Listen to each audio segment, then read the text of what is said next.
Welcome to World of DaaS, a show for data enthusiasts. I'm your host, Auren Hoffman, CEO of SafeGraph and GP of Flex Capital. For more conversations, videos, and transcripts, visit safegraph.com/podcasts. Hello, fellow data nerds. My guest today is Vivek Ramaswamy. Vivek is the executive chairman of Strive Asset Management and previously was CEO of Roivant. He's also the author of the best-selling books Woke Inc. and Nation of Victims. Vivek, welcome to World of DaaS. Good to be on. Yeah, it's been a while since we've been planning to do this. I know. I'm really excited. Yeah. Now, you stepped down from Roivant to do more commenting about society and culture. Do you think CEOs owe it to their companies to kind of check some of their politics at the door?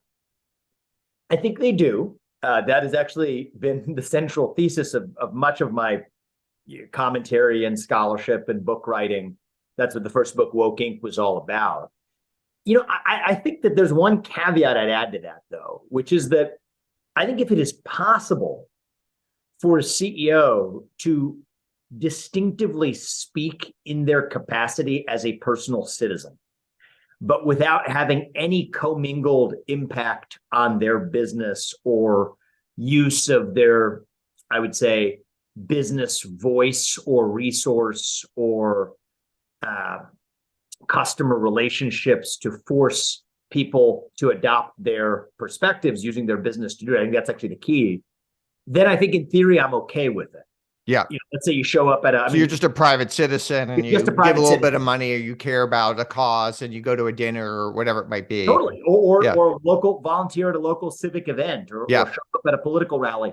All that's fine in your personal capacity. But I think when you start to force your employees or your customers or using basically your market power to foist your opinions onto others. Because now all of a sudden you've amplified that voice to, 1000x or something. And and I think there's two reasons why. I mean, one is the classical reason is that, okay, when your business itself, right, when it's not the CEO, but Coca-Cola itself taking a stand on Georgia's voting law, or Disney itself taking a stand on Florida's, legislation last year, there you're diluting your focus as a business. You may be taking steps that harm your business. That's the classical reason.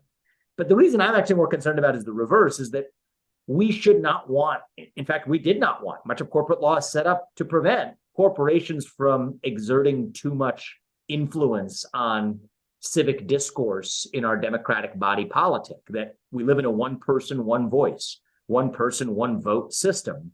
And when you use corporate power with all the benefits of limited liability and everything else that society bestowed upon corporations to make products, when you misuse that to wield muscle in the marketplace of ideas, I think that starts to be a problem. So that's why I draw that distinction. But if you're really strictly in your personal capacity, you're a human being, but you can't, the cheating, if you will, I'm using that, colloquially here, not in a legal sense, but the cheating is when you use your market authority or your corporate authority to somehow wield greater moral authority on questions how and whether to fight climate change, racism, whatever it is, that every citizen's voice and vote out of count equally in a true debate. So how do you know when that, because obviously you can lobby for things that are good for your business. Fair. You want to change a rule in the government or something like that. You want to lobby for it. How do you know where to draw that line between, okay, I'm just lobbying to, which is what a traditional business would do, to I need a tax break or something like that for my local plant in North Carolina, to actually doing something that is more on the, as you say, more policy oriented? Yeah. So it's a good question. I mean, first of all, the purist in me, I'm not speaking as a former CEO or a capitalist or anything like that, but just as an idealistic citizen. I don't love the existence of lobbying. Okay. I do think much of the political system is captured and turned into a charade of monkeys that jump how high they're told to jump by the people who fund them. And I don't think that's good for anyone. And so I don't love that. But now, as a realist operating in the status quo, you acknowledge that that's the way your competitors play a game. That's the way you're going to have to play a game. And frankly, we see this is wearing my day job hat at Strive, the effects of how captured the entire asset management industry is, flows of pension funds, et cetera, by BlackRock and others, State Street, Vanguard, and others who have captured the system through effective government capture over the last 15 to 20 years. So because it makes it very difficult actually for new competitors to compete. So on many levels, even from a pro-capitalist perspective, I don't like regulatory capture or lobbying. But you're asking a much more practical question in the day-to-day of today. If you are a CEO and find yourself in that position, how do you keep it straight? I think the question is a really simple one. Are you doing something that helps your business sell products and services more effectively to your customers? Because that's the ethos of a business. You either make a product or service. That's it. The whole ball game if you're a business. Product or service. Do you sell your product or service more effectively to customers in virtue of taking any action you do? If yes, great. You're on the right side of it. If not, then you need to, really wear a different hat as a citizen when you engage. And I say this intentionally. You as the CEO have to look yourself in the mirror and ask yourself which hat you're wearing. And it's really tempting to tap into your authority because you're in a position of authority when you're running a company or whatever, to channel that authority, to think that alone makes you more fit to offer your view on something that doesn't relate to your business in your civic capacity. Now, I'm one to talk, you would say, right? Because I've actually been many people who have said, and I think it's a fair point. I have much less so than in my initial days as a biotech CEO, but much more so in my post-biotech career. More recently, I founded Strive, as you know. Yeah. I do speak pretty openly about my views on social and political questions all the time, but I don't think that my views, and I don't tell anyone that my views do matter more just because I've had a successful career as a capitalist. I prefer that my arguments stand on their own in my capacity as a citizen. And then it goes to the nature of the business too. As much of the criticism I'm offering is directed directly at competitors like BlackRock and Vanguard, who we're aiming to compete with, and the nature of how they've already politicized that debate make the alternative ideas that we're offering part of our product. So that's how I would draw some of the distinctions and how I think about it, but it's a complicated question for every CEO to think through. How do you think, like what should the framework be? Let's say I run a big media cable operator or something like that, and I've got a controversial channel on my as one of my 10,000 channels I offer or whatever. One of them is controversial. Some of my advertisers of my other channels say, "Hey, I don't want you carrying this." Like, how should I think through some of these decisions if you're giving advice to a CEO? Yeah, so I think that there's harder versions where this becomes difficult, but a first principle is customer first. Yeah, maximizing value for shareholders. We and others talk about that a lot, but yeah, that's an abstract. What's best for my average customer? Yeah, exactly. Right. Like if only it was so easy to know how you maximize long run value for shareholders. Like that was right. Yeah. Well, I mean, you do it by doing the essence of what a business does: customer, customer, customer.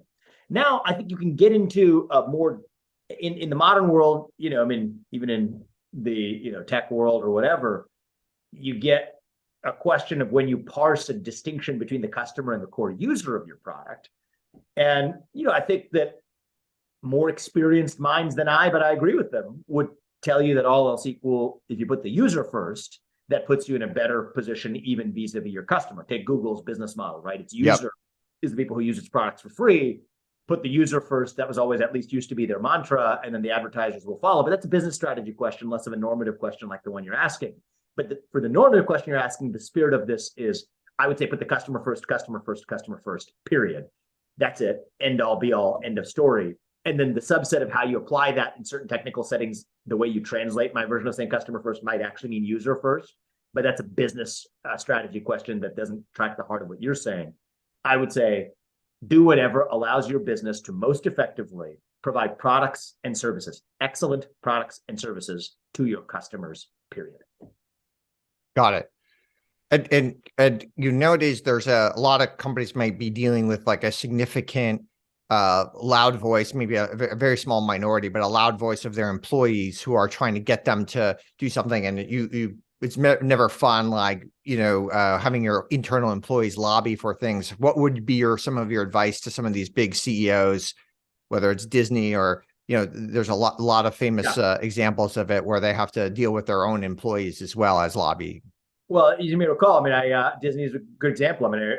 Strive wrote a letter to Disney's board questioning the board's oversight of some of Bob Chapek's decisions. This is about a couple months before Bob Chapek then went on to be fired by their board, in part because of the stances that he took in buckling to the pressure of a small vocal minority of employees who pushed him to take a course of action that I think was decidedly the wrong course of action for the company to take. So definitely relevant, not only in Disney's case, but many CEOs have seen it land on their front door, including me, even in my old days as a biotech CEO. So here's what I would say is, first, there's an empirical reality that's on your side. Okay.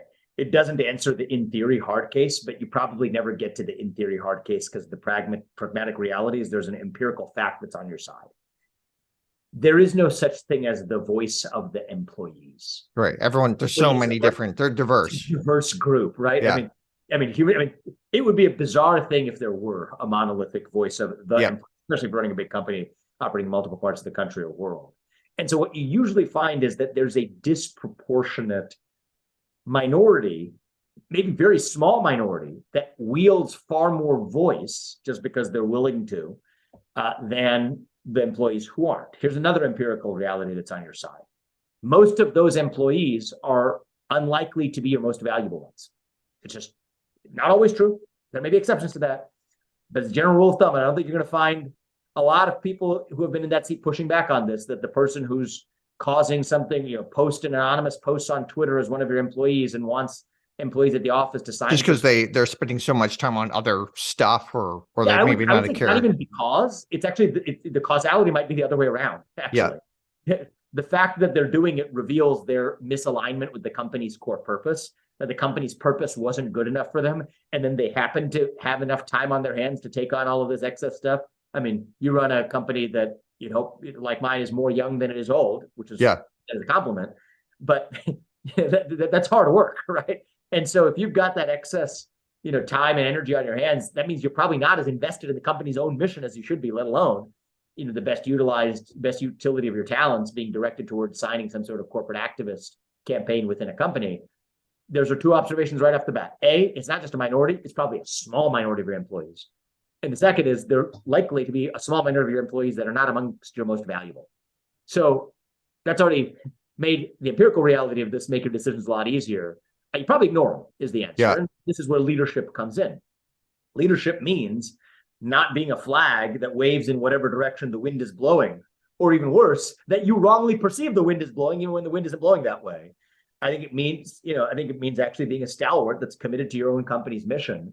And you as a CEO need to behave in a manner that demonstrates to others that you believe your mission is more important than whatever the social controversy of the day is as it pertains to your day job as a CEO. And so my answer would be less of a glib, bat it down and forget about the people who are raising that, though I think there's an element of that can be a practical formula that gets you 75% of the way there anyway. But even to sort of empathetically get to the heart of what's really going on there. And I think often what's really going on there is you have generally younger, generally millennial or Gen Z employees who are hungry for a cause, right? They're hungry for purpose and meaning and identity. And we live in a moment where we've taught them that the way you satisfy your moral hunger is by going to Ben & Jerry's and ordering that cup of ice cream with some social justice sprinkles on the side. And that's how you fill your moral hunger. And the reality is you don't satisfy moral hunger with fast food. I said this in Woke Inc., my first book. You need something more substantial. And actually, less than faulting your employee who's going on whatever activist crusade they're going on, I'll tell you what I did. I looked myself in the mirror as a CEO and asked me what I was doing inadequately. And because you need to motivate them more to be exactly. Find the value at work. Aligned around the mission of the company. And to me, that was an indictment of my own inadequacy in being a leader that fulfilled their hunger for purpose. That's something that I as a CEO was in a position to do, but apparently had fallen short of. It was against the backdrop of George Floyd's tragic death, and it was an unusual circumstance in the country, but still, that means I wasn't doing a good enough job in my capacity as a leader around the mission that was supposed to unify our company. And so I think, part of what I'm saying in terms of leading through the mission and not having to be whipsawed by a small vocal minority of employees that may not even be your most valuable ones, that's a practical reality. But don't miss the opportunity to use it as a chance for introspection to be a better, more powerful, more motivating leader around your company's mission too, because that's really what it's a symptom of too. And every symptom ought to be a calling, an opportunity to Now, address. you've been kind of an outspoken in favor of free speech. Like, what does that mean in the corporate setting? And what are some of these trade-offs?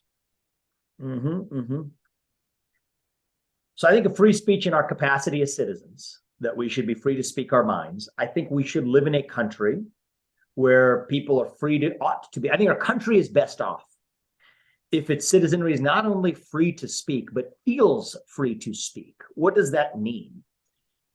You know, So you don't want like the self-censorship and things like that. Yeah, the culture of self-censorship, the culture of using economic weaponry to silence people, the sense that an employee or a participant in the workforce might have that they have to choose between speaking their mind freely and putting food on the dinner table, between the First Amendment and the American dream. At our best, I don't think we force people to make that choice. Now, we can debate the legal implications of that. You know, the free marketeers would say, well, the businesses have their right. And you know, I can go as deep as you want to into that, and we can go there. But I'm just talking about as a matter of national character.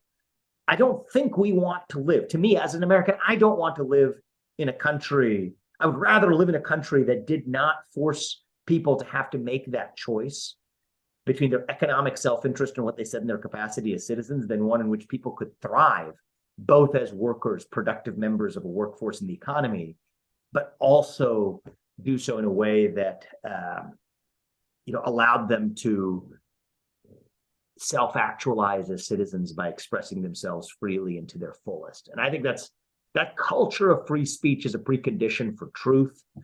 I think in the long run, it's a precondition for peace. I think if people feel like they can't speak up, that's when they start to scream. If they really feel like they can't start to scream, cause violence or something, or they tear things down. Exactly. They resort to physical force instead. And I think that's not good. Yeah. Do you think like we've reached peak kind of cancel culture, or do you think it's still on the rise, or where do you think we are on that curve? I think we've reached a steady state. That is not the optimal steady state, but I think it's abated a little bit. It's abated. Like, is it a low interest rate phenomena in a way, or? You know, it's an interesting question. I think that there's some of that. I mean, if you look at Netflix and their 180 on, what their employees' posture was supposed to be towards creatives at the company, you know what I'm referring to? Yes, of course. Yeah. That was on the back of a disastrous quarterly earnings report, right? And so it was no coincidence that it took a disastrous quarterly earnings report, profits, revenue, subscriber growth. It was all bad. And then they woke up and said, all right, they put excellence at the top of their cultural document and said, if you don't want to work on a project, we prize artistic merit, close the door on your way out. I thought that's an optimistic sign for our culture that a company in Hollywood would say that, but it took economic hardship to get there. So I think there's some truth to the idea that it's a low interest rate phenomenon that, we've been skiing on artificial snow for 15 years. The artificial snow machine just turned off. And, I think some of the economic hardship could be an opportunity for reviving cultural fortitude. So I'm optimistic about that, but I also think that there's a muscle memory and sort of a win by a whimper, right? Not winning with a bang, but with a whimper, that became the new backdrop norm, that people understand there's just certain things that you can't say. And that list is much longer today than it was 10 years ago, which is a shame for a new generation that joins the workforce, joins the economy, enters American adulthood, with that being the default status quo and norm. And so I think that we've reached a point where the seemingly inexorable juggernaut of censorious culture has, I think, been at least abated, and we've reached sort of a new plateau and steady state. But it's not the optimal one, and I think it's going to take some work to work our way back to the optimal. Now, part of your argument, I think, against things like ESG is that they're kind of a smokescreen and they're not really sincerely held beliefs by the company. How do you think that like pretend maybe is in conflict with the goal of maybe maximizing profits, et cetera? Yeah, so I mean, there's a lot going on there. It's why it'll take book length work. I haven't told you this, but there's going to be my third book coming out this year. Oh wow! In the spring, and it'll be specifically on ESG, on the themes where, in some ways, I didn't know I had the book written in my head, but I did over the course of the first year of building Strive, and so put it into words, and it'll be we'll announce that soon. But You heard it on World of DaaS first. Yeah. Yeah. Why not? Right. Exactly.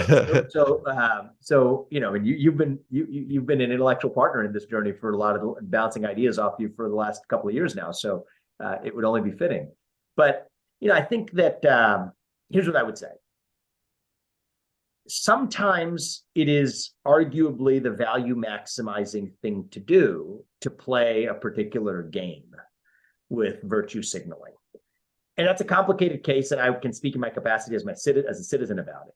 But wearing my Strive hat, what we say is we're not pro or anti ESG, we're pro excellence. And so if that means that a company's taking some long run risk factor into account to address its long run mission and value proposition for society, great. Nothing against that. But I think what's happened in the last few years is there's been a funny little move in the debate, and the move is this. What began in 2008, post the financial crisis, and then supercharged in 2018 after Trump pulled out of the Paris Climate Accords, was this notion, it's an authentic notion in many cases, that business leaders need to step up to fill the void to address what government itself did not address. Yep. Climate change, et cetera. And if we don't, we're not going to have a planet left to inhabit. Okay, government's not. It's kind of the Davos thesis, right? Right. Is that the business leaders need to do what the governments won't do, or something. Exactly. And begins, at least in the good-hearted version of it, in an authentic place. Fine. That's what this was about, is addressing what democratic politics could not be trusted to address. Now, the only problem with that, they would say, what do they say? Businesses have to then earn their social license to operate. Things like this. It's a direct Larry Fink quote. A lot of people, Klaus Schwab, this is that worldview. They ran into a problem.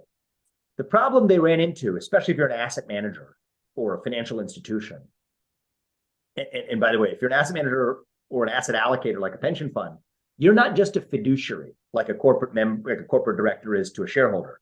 People use the word fiduciary too sloppily. You are a trustee. It means you're squatting on someone else's cash, like their capital. Yeah. You owe it to your pensioners to get them a good return. Bound. There's a term in the law for this. You're bound by the sole interest rule. That is the highest standard known to the law. It's more prescriptive than the duty that a director of a company owes a shareholder, because directors, I think correctly, are owed broad business judgment latitude by the law. Yeah. It's different if you're a trustee, and there's a reason why. You're literally holding someone else's money. They've entrusted you. You're the trustee of their capital. You're bound by the sole interest rule, which means you can't have any mixed motivation. So anyway, they ran into that problem where the Larry Finks of the world are saying, hey, business leaders need to step up. Well, lawyers whisper in ear say, well, you can't quite do that. Or at least you can't quite say that, because it has to be consistent with your obligations under the sole interest rule and trust law. So it's okay, never mind what I said before. Actually, this is just about long-run value maximization. That's what this is about. It's about the long run. It's false. It fundamentally did not track the motivation. And so when you track why BlackRock voted for a racial equity audit at Apple last year, it has to be shoehorned into the language of value maximization, when in fact Apple's board did not want to adopt that racial equity audit. When in fact the group that supported it did not say its objective was value maximization. It was holding companies like Apple accountable for their role in perpetuating white supremacy. That was the stated objective of the party who proposed the proposal that Apple didn't want to adopt, but BlackRock has to say it's about value maximization. Same thing with emissions caps or scope 3 emissions caps at Chevron in 2021. They vote for it, using the money of everyday citizens to do it. They have to say it's about long-run value maximization, when that's a farce. It's just not what the essence of the motivation is. And so we have this sort of bastardized version of social discourse that has to joust in the language of value maximization, when that wasn't even what it was about. Is there a point where there's just too much money that a company like BlackRock controls? Yeah, in some ways they don't care about any given company. They don't care about Apple per se, or they kind of just, as long as the broad index does well, they do well. But on a given not even though, Auren. Yeah. As long as the broad index does no worse than their competitors. Correct. Yeah. And by the way, if their other competitors track the same underlying index, by definition, they have the same performance. Yeah. So they can bring the value of the whole thing down by a little bit. Now, why would they do that? We can come back to that in a little bit. But they're no the worse off because you can't measure it. They're better off because their business interests support it. Those business interests are doing business with CalPERS. Those business interests are doing business in China. Yeah. We can talk about what those business interests are. So it's, I want to go to this bigness point. I think part of it is that they're too big. I mean, this is the largest concentration of capital in human history. It's just factually the case. And I think that creates certain awkward features that pervert free market competitive capitalism. The largest shareholders of like Apple and Microsoft, of Disney and Paramount, of almost every public company, of almost right? every public Yeah, company. they're right? always up. They're always like 10% of every company. Yeah, right? exactly. And so that sort of erodes this myth of free market capitalism when in fact there's like the same parties controlling and pulling the strings, at least on these environmental and social questions of all these companies. So that's the bigness argument.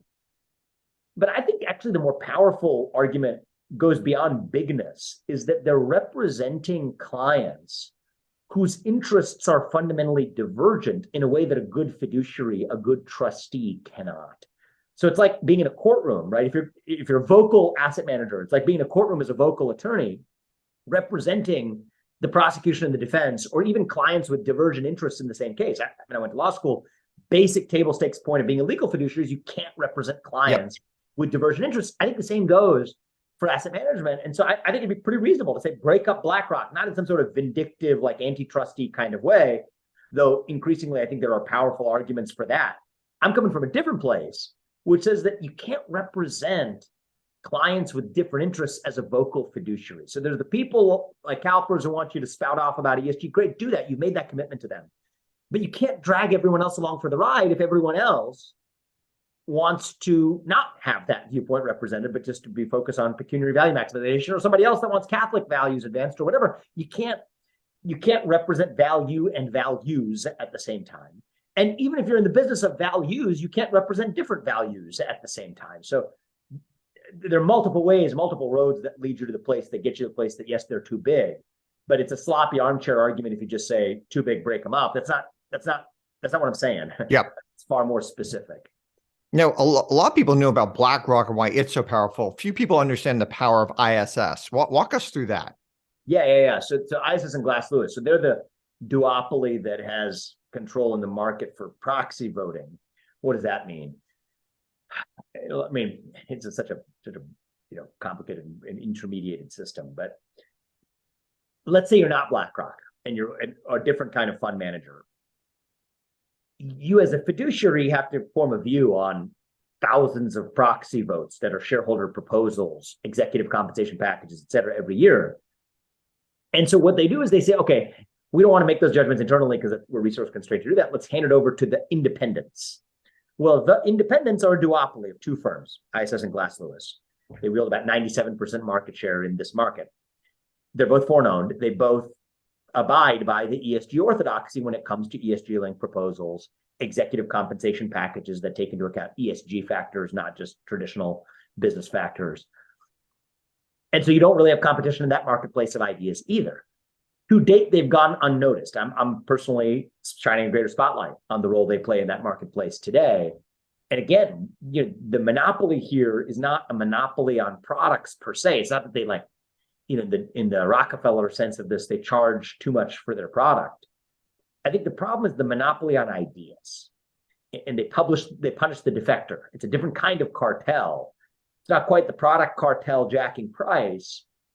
It's a monopoly on, it's a cartel of ideas. It's an ideological. And also, I guess it's a duopoly, but just like the Republicans and Democrats are duopoly as well, but at least they vote for different things. So you could potentially give your proxy to a Republican or a proxy for a Democrat. In this case, it's like they're still voting for mostly the same thing, right? I assume they really almost always in lockstep. The deepest cynic of the political system, on both sides, you would find people who would say that, well, that's just what the Republican Party and Democratic Party are too. I just think that, that's probably not mostly true, but channel that deep cynical instinct that the cynic has of the uniparty or whatever they would call it in Washington, D.C. That is the real world here when it comes to the marketplace for proxy voting, ISS and Glass Lewis. And it's not an accident why. I mean, there's a lot of social pressure to do it. And then big capital actors, and CalPERS, what, $500 billion, just one actor. A lot of them have started saying, we won't do business with you unless you embrace the goals of the Paris Climate Accords, unless you embrace modern diversity, equity, inclusion standards, unless you embrace the climate. And they have the right to do that, right? I mean, Well, I don't.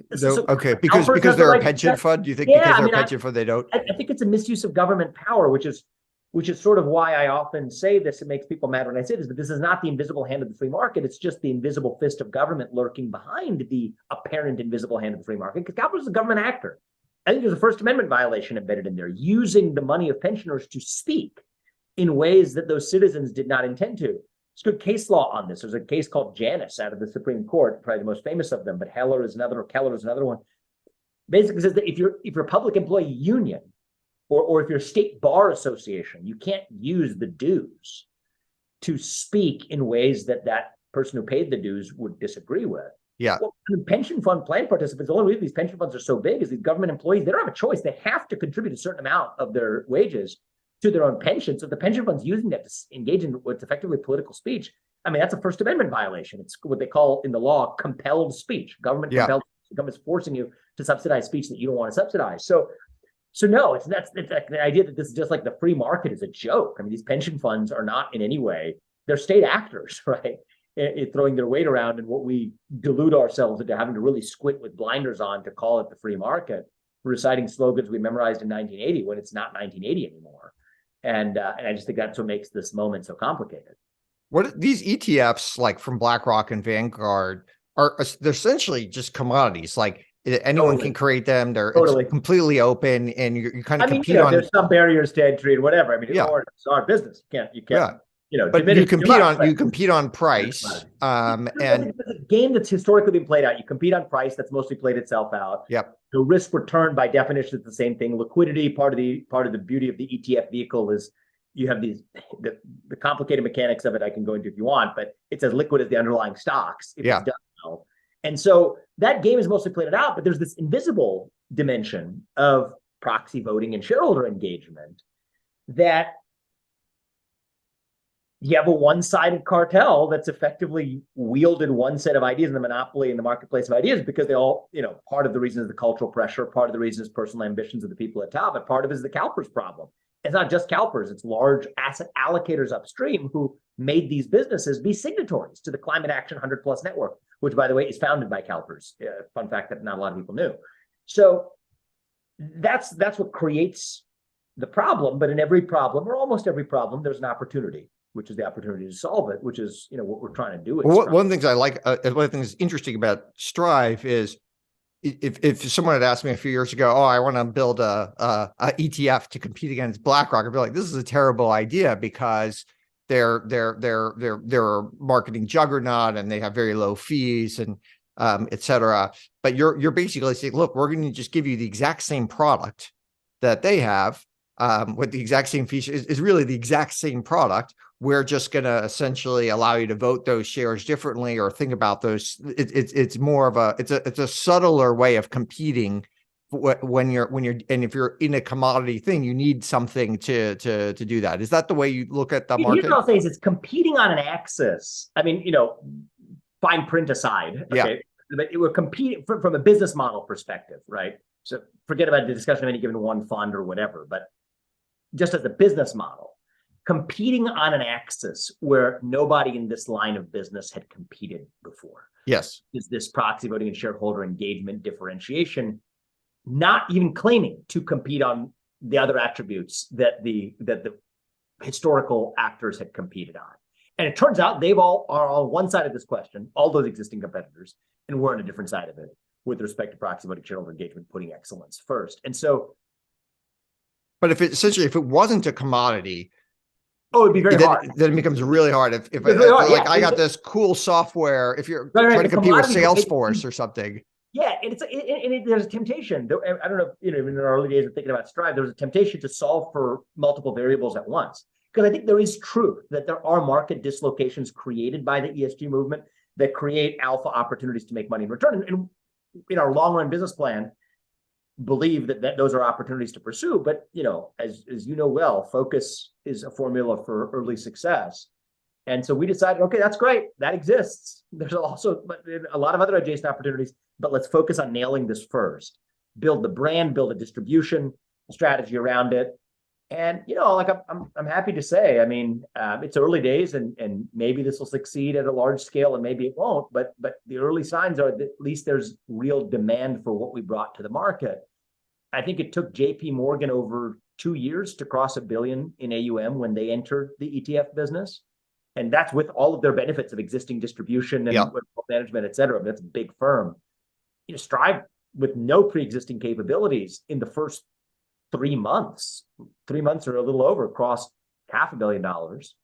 And, when JP Morgan's a billion after 2+ years, that's, it says less about anything brilliant or effective that we did. In fact, I can tell you from firsthand experience, there's a million things I would have done differently over the last year. And I think that from an operational perspective and a hiring perspective and a planning perspective, lots of things that I can take no credit for here, other than to say that there was real underlying demand for an alternative. And that's bottom up. And you have to exist for a certain amount of time before you're doing real business with pension funds, et cetera. And we've only existed for months since our first fund launch. And I think that creates a foundation to see that to play in the big leagues, you're going to have to break into the pension fund channel, or other institutional channels. We'll see if we do, but that system is, back to our regulatory capture and government capture point, captured by BlackRock, State Street, Vanguard, and others like them. And time will tell whether we're going to be able to break through that or not. But at least it's an early sign that if you show up with a differentiated angle, competing on an axis that nobody cares about, but still an axis that at least everyday citizens and capital owners cared about, that there's at least a potential opportunity there. Now, in your last company, Roivant, I love the idea because you're bringing promising drugs to market that were sitting on basically the shelves of these other companies and kind of taking it out there and do that. Do you think there are other industries where that kind of similar business model can be used? Yeah, I mean, so Roivant, and I appreciate Roivant even more now that I have some distance from it, increasing distance from it. I'm really proud of what we built there, and because there's R&D sitting everywhere that's basically under capitalized or underutilized. Lots of people have these great ideas, these great innovations, but it's just not maybe the primary thing to kind of push it. Well, yeah, I mean, so that can definitely be the case broadly, but the thing that makes pharma so fun as a play field for this is it's such a regulated industry. Yeah, an industry where the people who work in the industry mostly try to imitate their regulator. It's really weird. Like even the titles in the managerial ranks in most pharma organizations are modeled after their companion titles at the FDA. And then there's a lot of horizontal movement too.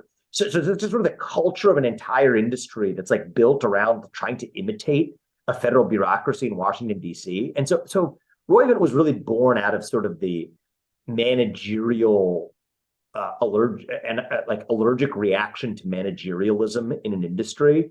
And part of managerialism is risk intolerance and conformity of behavior.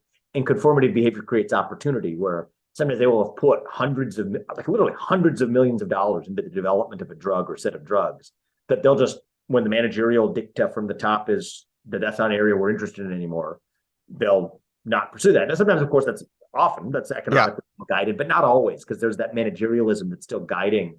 It's sort of a different kind of invisible hand, the invisible managerial hand.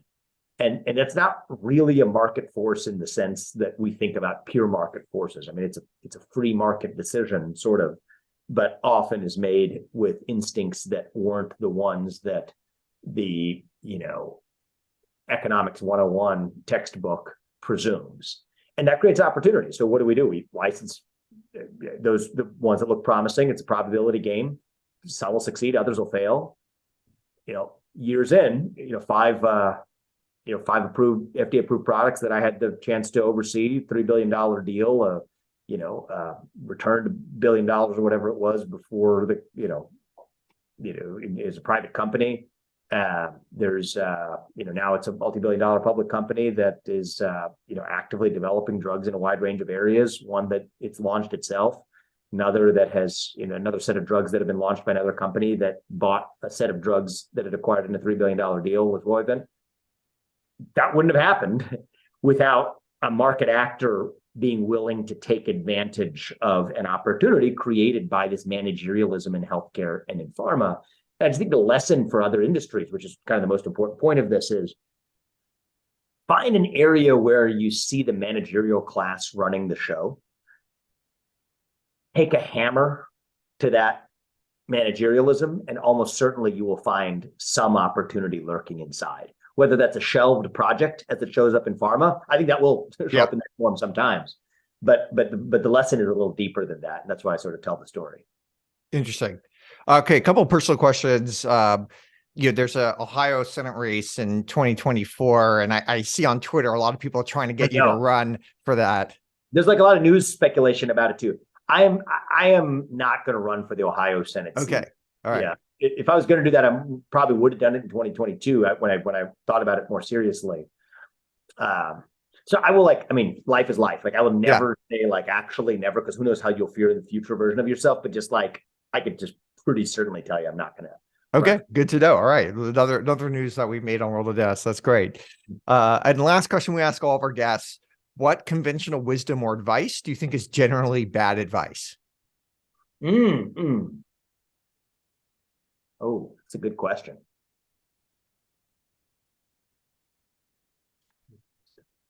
Give me a second.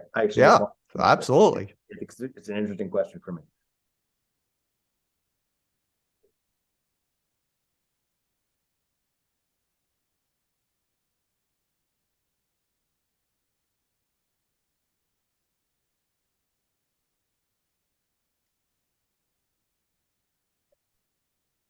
I'm thinking of a couple things, so I'm not sure I'm going to give you the best answer. I may need more time to think of the best. That's right. Yeah, but I could think of an answer. There's this expression that's really popular right now in management circles of servant leadership. I don't think that's dead wrong, but I think it has become conventional wisdom, and I think it's the wrong way to think about leadership, actually, especially in the moment we're in. I think there may be lead from behind in a way, yeah, exactly. I think our moment right now, it might be different 10 years ago, it might be different 10 years from now, but I think our moment right now calls for leading from the front. And so servant leadership is not actually what the people who you want to lead demand.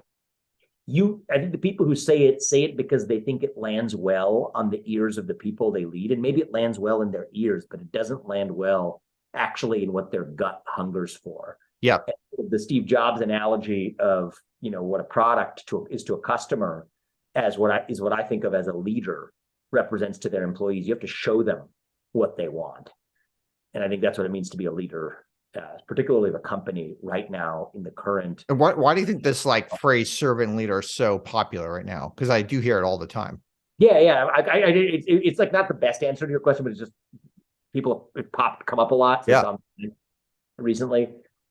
I think it's the byproduct of the same culture that gave us the politicization of corporate America, that believed that there's this sort of apologist model of capitalism. I think there's an apologist model of Americanism right now, to the idea that everyone who succeeds has to apologize for their success in some way because it was inevitably the product of some privilege that was unearned.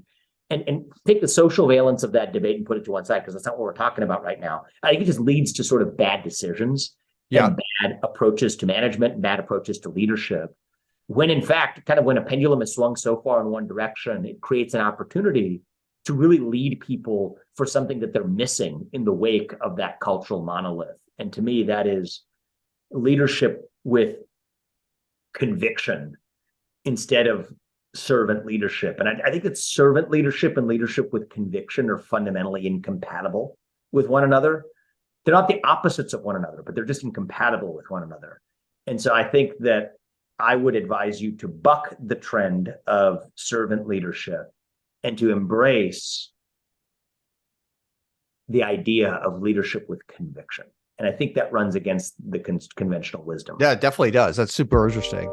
This has been great. Thank you, Vivek Ramaswamy, for joining us at World of DaaS. I follow you at Vivek G. Ramaswamy on Twitter. I definitely encourage our listeners to engage with you there. I really appreciate it.